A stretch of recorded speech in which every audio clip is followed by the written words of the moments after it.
Palavra da Verdade, a exposição bíblica com Hernandes Dias Lopes. Eu convido você para abrir comigo a Palavra de Deus no livro de Apocalipse, capítulo 2. Apocalipse, capítulo 2, versos de 1 a 7.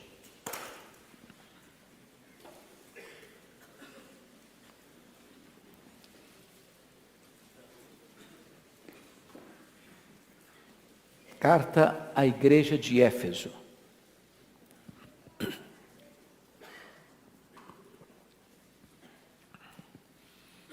Ao anjo da igreja em Éfeso escreve: Estas coisas diz aquele que conserva na mão direita as 7 estrelas e que anda no meio dos 7 candeeiros de ouro.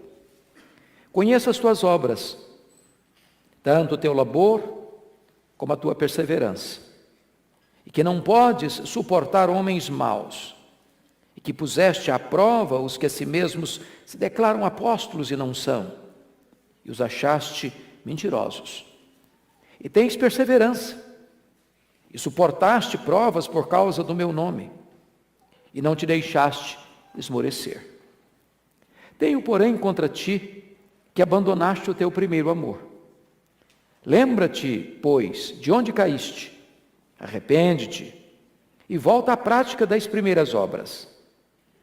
E se não, venho a ti e moverei do seu lugar o teu candeeiro, caso não te arrependas. Tens, contudo, a teu favor que odeias as obras dos nicolaítas, as quais eu também odeio. Quem tem ouvidos, ouça o que o Espírito diz às igrejas. Ao vencedor, dar-lhe-ei que se alimente da árvore da vida, que se encontra no paraíso de Deus. Amém. Meus irmãos e irmãs, esta carta de Jesus Cristo à igreja de Éfeso é, na verdade, uma carta de Jesus para você e para mim nessa noite. Não devemos abordar este assunto como se nós estivéssemos tratando de um tema remoto, numa geografia remota, para um destinatário remoto. Nesta noite, Jesus está tratando com você e comigo. Eu vou ser apenas o portador, mas a mensagem é de Cristo. Quando Jesus manda esta carta à igreja de Éfeso, vale entender que ele estava preso, deportado, degradado, nesta ilha vulcânica do Mar Egeu, a ilha de Patmos, por ordem do imperador Domiciano, que foi considerado o segundo Nero, por causa da crueldade com que ele perseguiu a igreja. Isso era depois do ano 90, talvez aí por volta do ano 94, 96, depois de Cristo, quando todos os apóstolos de Cristo já estavam mortos, todos pelo viés do martírio. João era o último representante do grupo apostólico vivo, e agora na sua velhice, ele é arrancado da igreja de Éfeso, onde era pastor, e levado para esta ilha vulcânica. Era uma espécie de colônia penal. E aqui, quando Domiciano pensava que seria o seu fim, que seria a pá de cal para sepultar de vez a igreja massacrada e perseguida, Jesus aparece para João nesta ilha, abre-lhe uma porta no céu e revela para João as coisas que deveriam acontecer. E o primeiro expediente de Jesus é enviar cartas às 7 igrejas. E a primeira carta é endereçada à capital da Ásia Menor, exatamente a igreja que João pastoreava. É importante entender que Éfeso não era apenas a capital da Ásia Menor, mas era a maior e mais importante cidade da Ásia Menor. Essa cidade, na época já, possuía mais de 300 mil habitantes, era uma grande metrópole para aquele tempo. Era uma cidade fortemente marcada pela idolatria, porque aquela cidade hospedava o templo da deusa Diana, cujo templo jônico de mármore era uma das 7 maravilhas do mundo antigo, 4 vezes maior do que o Partenon de Atenas. Os nichos do templo daquela deusa Diana aqueciam o comércio da cidade. Além do mais, essa cidade era também um dos centros mais importantes do culto ao imperador romano como uma divindade. Essa cidade era fortemente marcada pelo ocultismo. E a presença de Paulo nessa cidade, na terceira viagem missionária, quando ele fica 3 anos ali, acontece, na verdade, um verdadeiro reavivamento espiritual. Porque a cidade é impactada pelo Evangelho. A idolatria entra em colapso. O ocultismo também entra em colapso, porque as pessoas, ao se converterem, iam queimando seus livros de magia em praça pública. A palavra de Deus prevalece, igrejas são plantadas em toda a província. E é curioso que quando Paulo planta essa igreja, dali ele vai para Jerusalém. Ali em Jerusalém ele vai ser preso. De Jerusalém ele vai para Cesareia, fica 2 anos preso. De Cesareia ele vai para Roma e fica mais 2 anos ainda preso em Roma. E é desta prisão de Roma que ele escreve a sua carta à igreja de Éfeso. E nesta carta ele elogia a igreja pelo seu amor. Pelo seu amor. Anos mais tarde, quando Paulo sai da primeira prisão, no interregno da primeira para a segunda prisão de Paulo, ele deixa Timóteo em Éfeso, como pastor da igreja de Éfeso. Timóteo sai desta igreja, e agora quem é o pastor desta igreja é o apóstolo João, de onde ele escreve, muito provavelmente, o Evangelho e as suas 3 epístolas, que tratam de maneira tão eloquente acerca do amor. Sobretudo recordando os ensinamentos de Jesus Cristo, que o amor é a prova dos 9, é a apologética final, é a evidência máxima de que alguém é um discípulo de Cristo. Mas agora, nós já estamos falando de uma segunda geração de crentes dessa igreja. E esta igreja agora está claudicando nesse aspecto essencial do cristianismo, que é o amor. Então, eu gostaria que você olhasse comigo esta carta para entender que aqui está uma mensagem do noivo da igreja à sua noiva. Primeiro ponto que eu destaco é que o noivo se apresenta à sua noiva para lhe dar segurança. Veja comigo o verso 1. Ao anjo da igreja em Éfeso escreve: essas coisas diz aquele que conserva na mão direita as 7 estrelas. Vamos entender isso aqui, irmãos. Esta palavra conserva, preste atenção, é diferente do verso 16 do capítulo 1. Está escrito aí: tinha na mão direita 7 estrelas. Agora no verso 1 do capítulo 2, diz aquele que conserva na mão direita as 7 estrelas. A ideia é a seguinte: eu estou segurando esse microfone, todos vocês estão vendo, mas esse microfone não está totalmente dentro da minha mão. Essa é a palavra do capítulo 1, verso 16.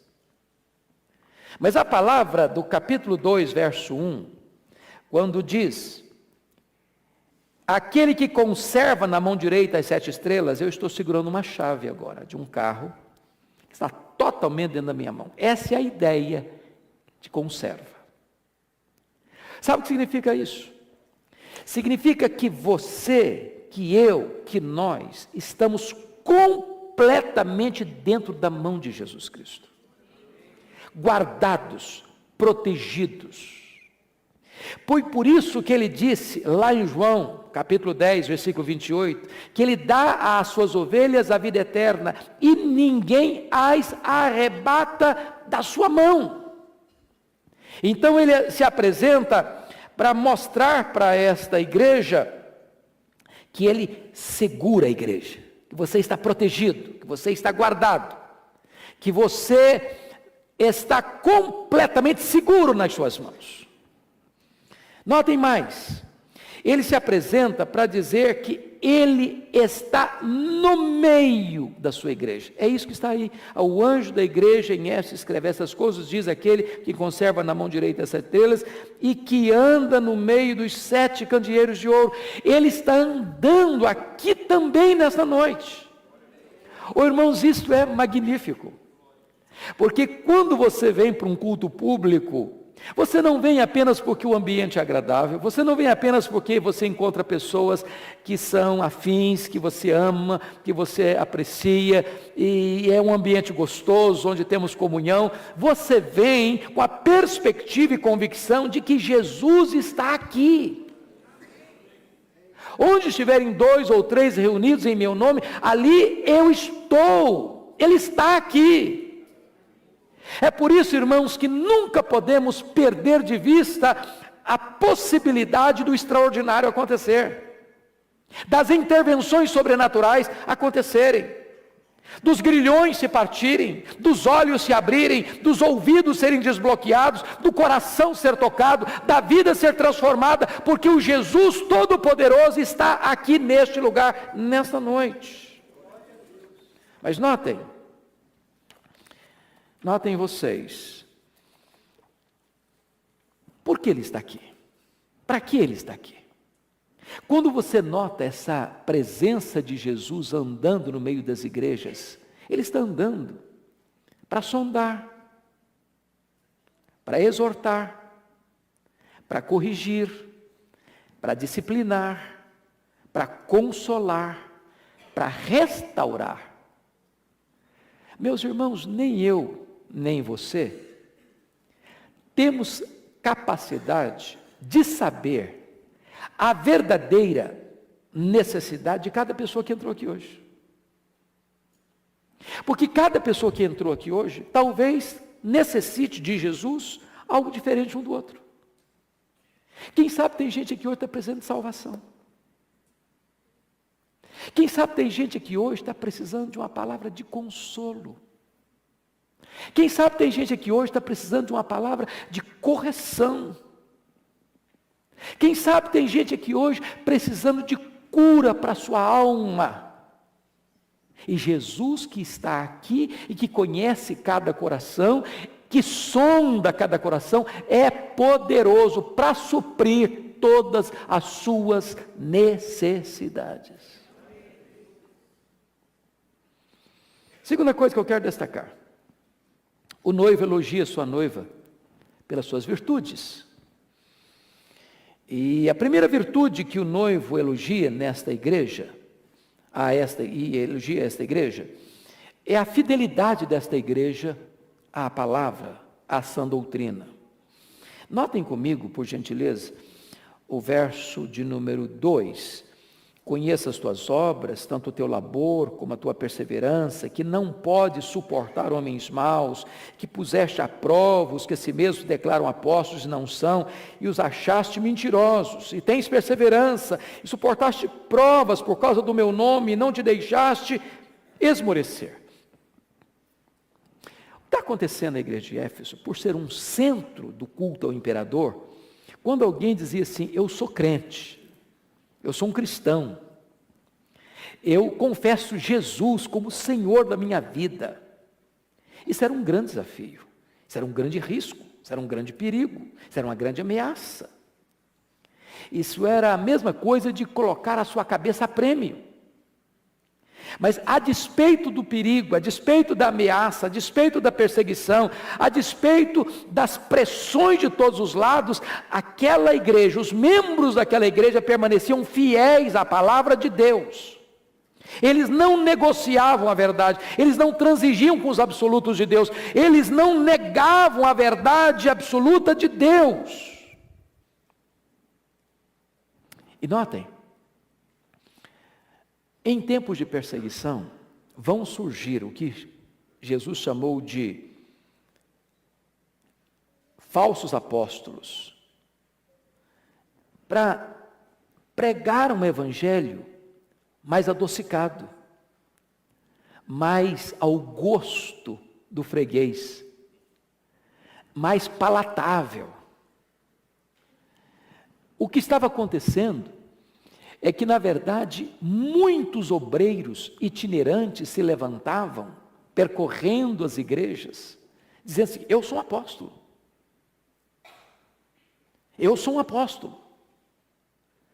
E muitas igrejas acolhiam essas pessoas que se diziam apóstolos e não eram apóstolos, que na verdade eram verdadeiros lobos, lobos esses que Jesus alertou a sua igreja sobre eles: acautelai-vos dos lobos vestidos com peles de ovelhas. Quando Paulo sai dessa igreja de Éfeso, vocês podem depois conferir isso em Atos 20, versos 29 e 30, ele alerta essa igreja que ele iria partir, mas os lobos lutariam para entrar na igreja, para devorar o rebanho. Esses lobos haviam chegado, mas esta igreja manteve-se fiel à palavra de Deus. Irmãos, nós estamos vivendo no Brasil um momento tão tenso, tão complexo, onde tanta gente se levanta, se auto-intitula apóstolo, ou é intitulada por outrem como apóstolo, e tantas vezes pregam aquilo que está na sua mente, no seu coração, evadindo-se da Escritura, apartando-se da sã doutrina, e tantas vezes essas pessoas são acolhidas, ouvidas. Mas a igreja, para agradar a Deus, ela precisa ser fiel às Escrituras. Mesmo sendo perseguida, mesmo enfrentando dissabores, mesmo enfrentando dificuldades, a igreja não pode negociar a verdade de Deus. Não pode.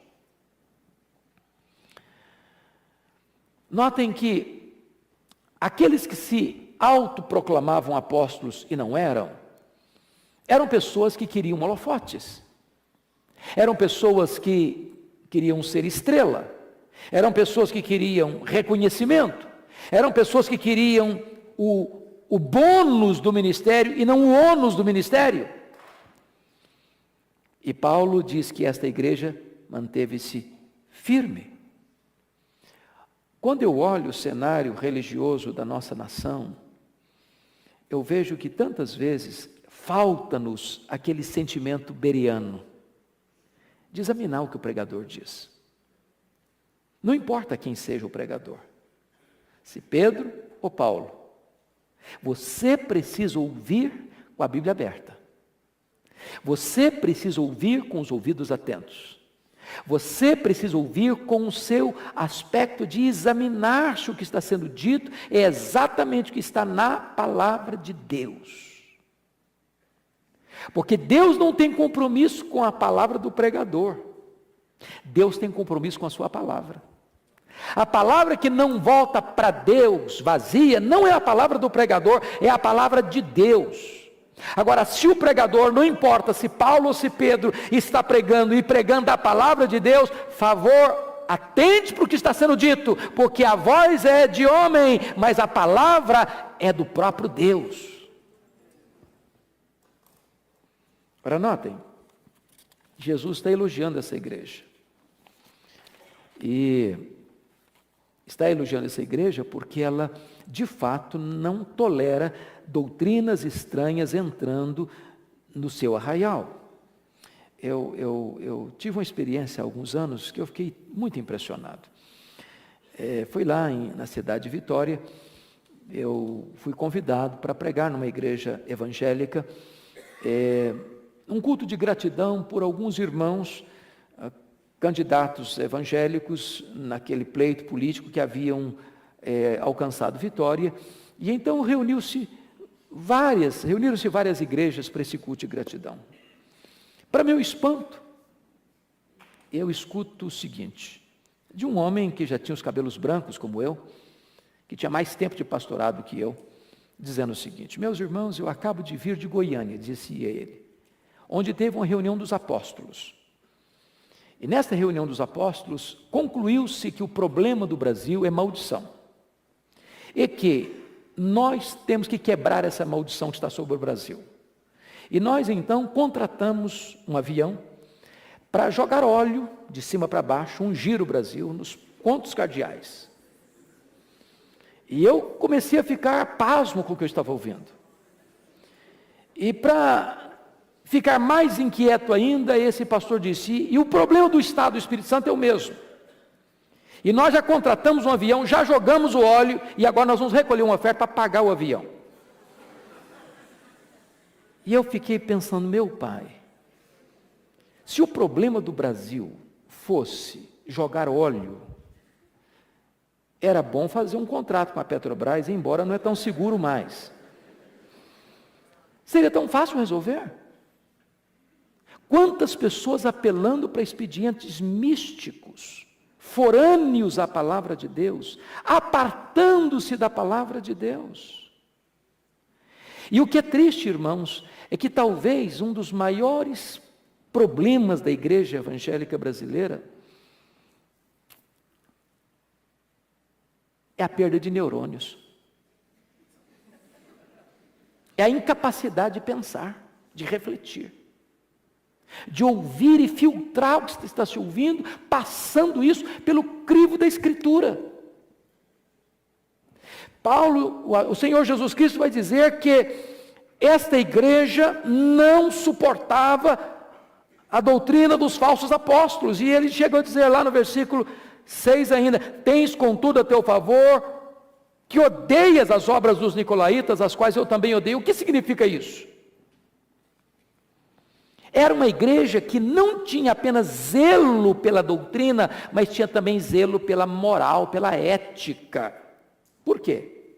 Porque os nicolaítas eram falsos obreiros que ensinavam algumas coisas. Duas coisas eles ensinavam. Primeiro, você pode ser um cristão e participar de comidas sacrificadas aos ídolos. Uma espécie de sincretismo religioso. Segundo, eles também diziam que quanto mais você pecar, mais você dá oportunidade para a graça de Deus se manifestar. Então, você quer que a graça de Deus trabalhe? Peque muito, que aí a graça de Deus vai trabalhar muito. E desta maneira, estava induzindo a igreja à imoralidade. Esta igreja permaneceu fiel à palavra e fiel a uma vida ética granítica, inegociável. Jesus ainda elogia essa igreja, meus irmãos, por outra razão. Olha o verso 2. Era uma igreja envolvida com a obra de Deus. Conheço as tuas obras, tanto o teu labor como a tua perseverança. Em outras palavras, a igreja é uma espécie de colmeia industriosa. Não eram crentes apenas assistentes de cultos, não. Eram crentes engajados na obra, envolvidos no trabalho. Era uma igreja ativa, operosa, dinâmica no serviço de Deus.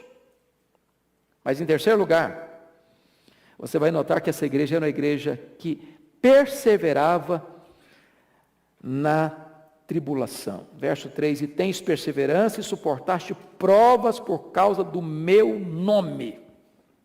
Tem hora que eu fico pensando que a igreja brasileira, por que não dizer no mundo inteiro, as pessoas não querem provas. Não querem. O cristianismo aqui está muito barato. Custa nada. Eu já contei aqui num dos cultos que uma das marcas, por exemplo, da igreja nos países muçulmanos, igreja evangélica, nós temos uma igreja no Cairo, por exemplo, a igreja presbiteriana do Cairo tem 10 mil membros. E o pastor daquela igreja, o pastor Samé Maurici, contou para nós que lá na igreja que ele é pastor, quando se vai examinar um candidato para o batismo, para a profissão de fé, só se faz uma pergunta a esse candidato, e a pergunta é esta: você está pronto a morrer por Jesus? Nenhuma outra pergunta é feita. Se a pessoa titubear, não, você não está pronto. Você volta daqui a um tempo. Até que ponto nós estamos prontos a enfrentar hostilidade, oposição, perseguição, rejeição, perda de determinados privilégios por sermos cristãos? Essa igreja é elogiada por Jesus, porque era a igreja que perseverava apesar das provas. Mas agora, meus queridos, terceiro ponto que eu quero trabalhar é que o noivo repreende a sua noiva pelo esfriamento do seu amor. Olha o verso 4 comigo. Tenho, porém, contra ti que abandonaste o teu primeiro amor. E eu chamo a sua atenção como você e eu hoje corremos esse risco. Primeiro, abandonamos o nosso primeiro amor quando substituímos o amor a Jesus pela ortodoxia e pelo trabalho. Prestem bem atenção nisso. Ortodoxia é coisa boa, é necessária, é insubstituível, é absolutamente inegociável. O trabalho é necessário, absolutamente vital. Uma igreja que não trabalha, ela dá trabalho. Uma igreja que não evangeliza, ela tem que ser evangelizada. Uma igreja que não faz missões, ela se torna um campo missionário. Então a obra é necessária. Agora, olha o problema. É quando você faz da defesa da ortodoxia e do trabalho da igreja um substituto para o seu profundo relacionamento com Jesus. Aí, sabe o que acontece? A obra de Deus ocupa o lugar do Deus da obra.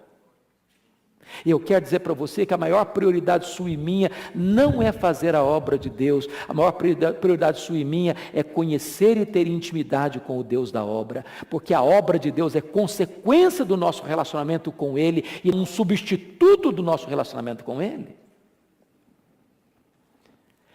Prestem atenção que o problema que está atingindo essa igreja de Éfeso aqui não são coisas más. Não. Jesus não está denunciando essa igreja porque ela está em pecado, no sentido de viver uma vida imoral, não é porque ela está abraçando heresias, não. Ela está preservando algo vital, mas fazendo desse algo vital um substituto do relacionamento com Jesus.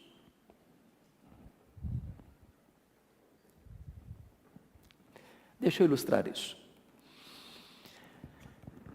Pensa comigo, uma esposa ou um marido pode nunca ter sido infiel ao seu cônjuge, mas também nunca ter devotado ao seu cônjuge o seu amor.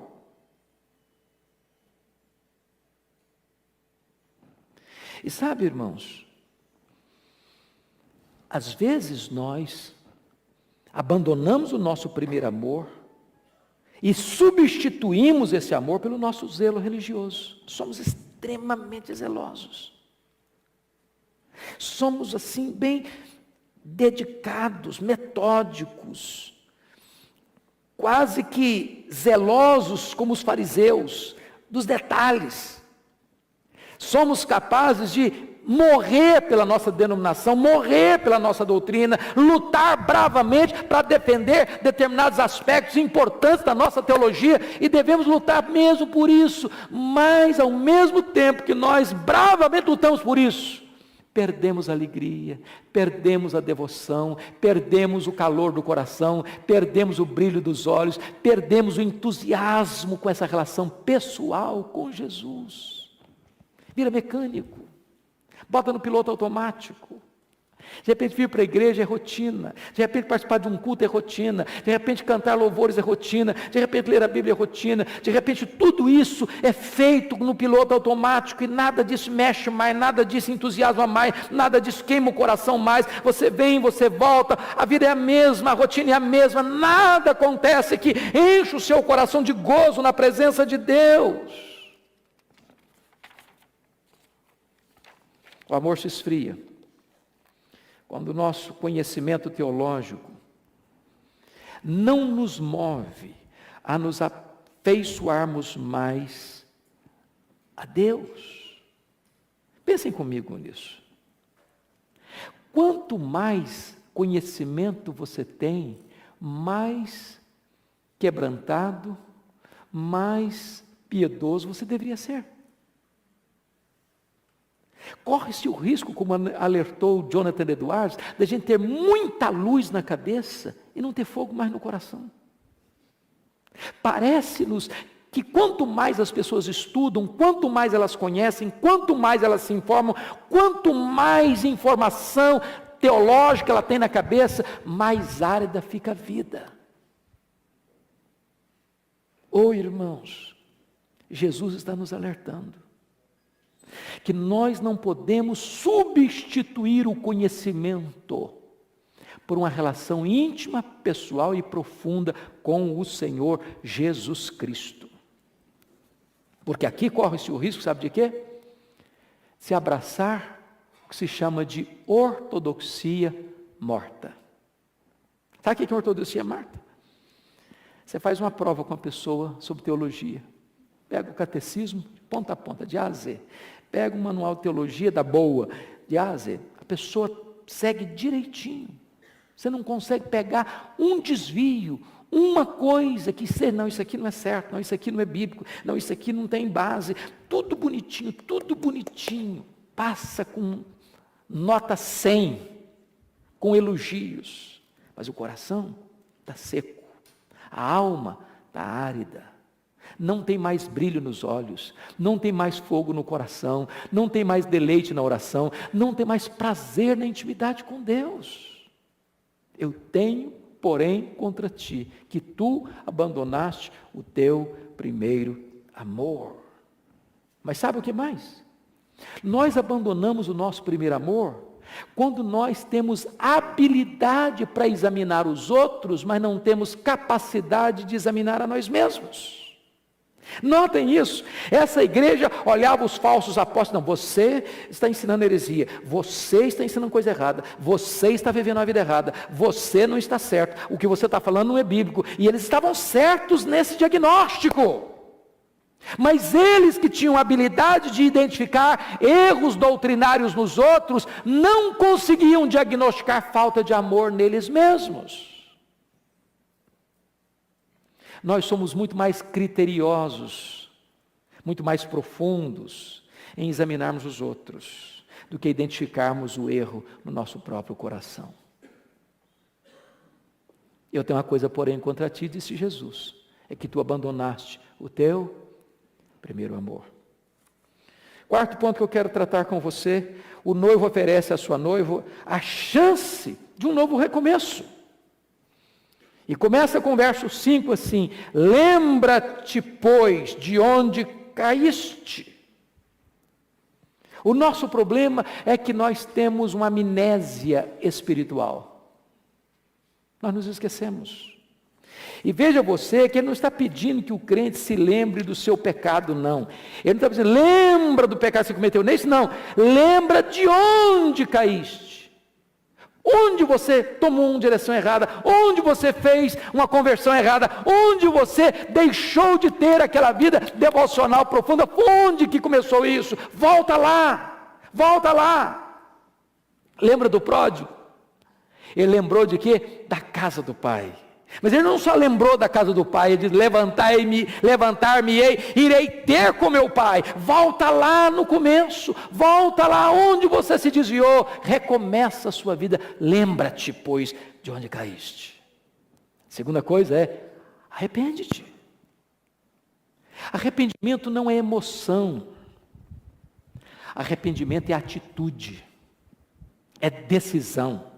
Você não precisa aqui chorar, você não precisa aqui derramar sem lágrimas. Se fizer isso, amém, se é obra do Espírito Santo. Se é obra da carne, não vai funcionar nada, você vai chorar e vai voltar do mesmo jeito. Mas se você hoje diz o seguinte, eu estou errado mesmo, eu perdi a minha devoção mesmo, eu perdi a alegria de ler a Bíblia mesmo, eu perdi aquela alegria de orar mesmo, eu perdi aquele entusiasmo de falar de Jesus mesmo, eu perdi aquele primeiro amor mesmo, eu quero voltar, eu me arrependo, eu tomo uma decisão nessa noite, eu vou voltar. Isso é decisão, isso é atitude, isso é arrependimento.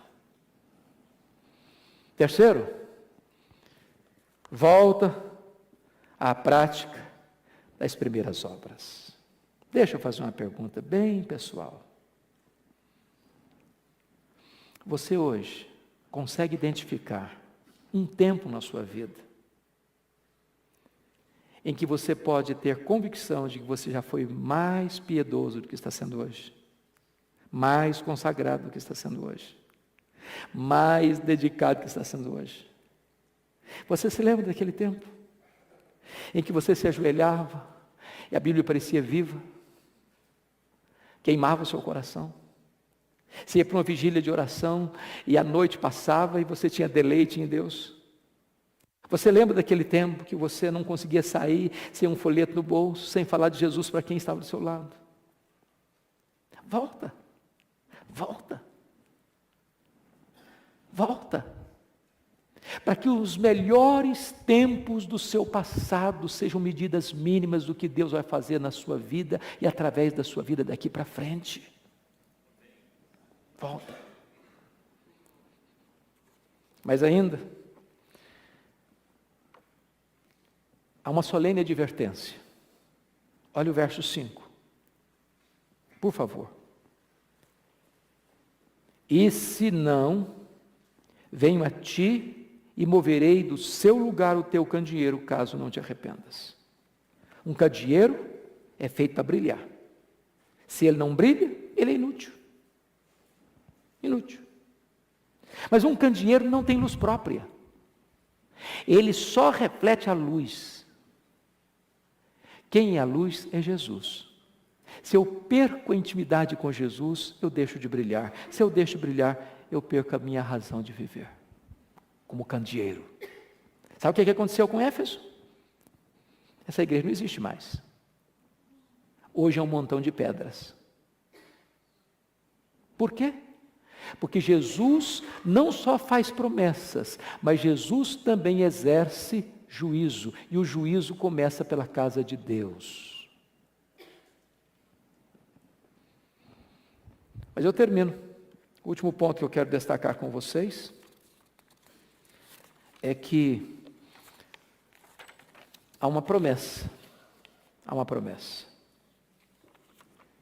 E a promessa está aí no versículo 7. Quem tem ouvidos, ouça o que o Espírito diz às igrejas. Ao vencedor dar-lhe-ei que se alimente da árvore da vida, que se encontra no paraíso de Deus. A árvore da vida é símbolo de vida eterna. Vida eterna, João 17,3, é conhecer a Deus. E Deus é amor. Sabe o que vai ser vida eterna? É viver eternamente na presença de Deus, que é amor. Que é amor. Lá nós vamos desfrutar desse amor pleno.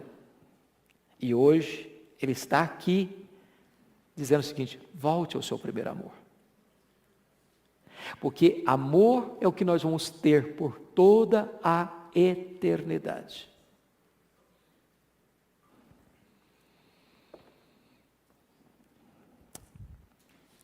O Senhor Jesus está aqui hoje, nos sondando, e talvez uma pergunta para você. O que Ele está olhando em você, dizendo: filho, continua. Estou tão feliz porque você é fiel, porque você persevera, porque você tem suportado provas. Ou quem sabe Ele está olhando para mim, para você: filho, eu te conheço. Eu sei que você não está sendo o que você já foi. Você perdeu alguma coisa tão importante pelo caminho. Você precisa voltar. Você voltar. Voltar ao primeiro amor. Tem um remanescente, é claro, ao vencedor. E hoje você e eu podemos ser esse remanescente.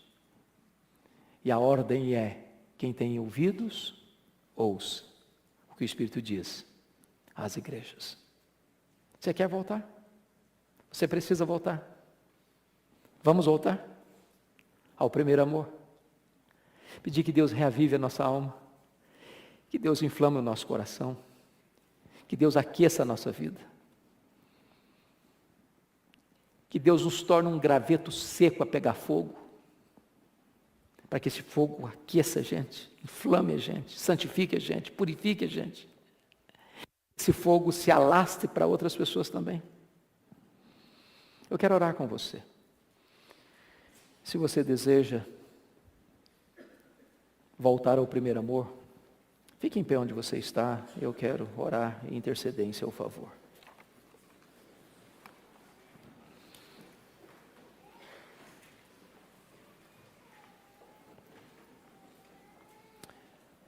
Deus, nós estamos aqui confrontados, desafiados pela Tua palavra. E nós reconhecemos, Deus, que nós estamos muito aquém daquilo que Tu queres de nós. Nós estamos, tantas vezes, rasos, quando Tu queres nos encher do Espírito Santo.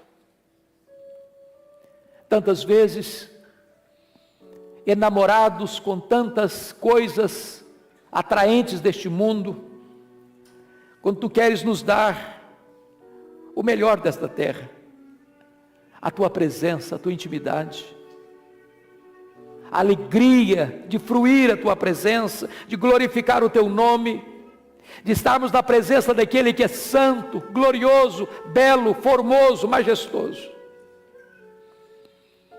Senhor, enquanto caminhamos, tantas vezes fuligem vai se acumulando na nossa alma, tristezas, pesares, angústias, dissabores, decepções, e o nosso coração, Senhor, tantas vezes vai ficando calejado, há uma casca grossa, que não permite mais que esta palavra penetre, para fazer tudo novo. Então, Senhor, nesta noite, volta-te para nós, tem compaixão de nós, por amor do Teu nome, restaura a nossa sorte, muda a nossa vida, gera no nosso coração disposição de arrependimento, para nós nos voltarmos para Ti, voltarmos ao primeiro amor, e recomeçarmos uma nova vida na Tua presença. Sopra sobre nós um alento de vida, nesta noite, Senhor, tira as cinzas, acende as brasas,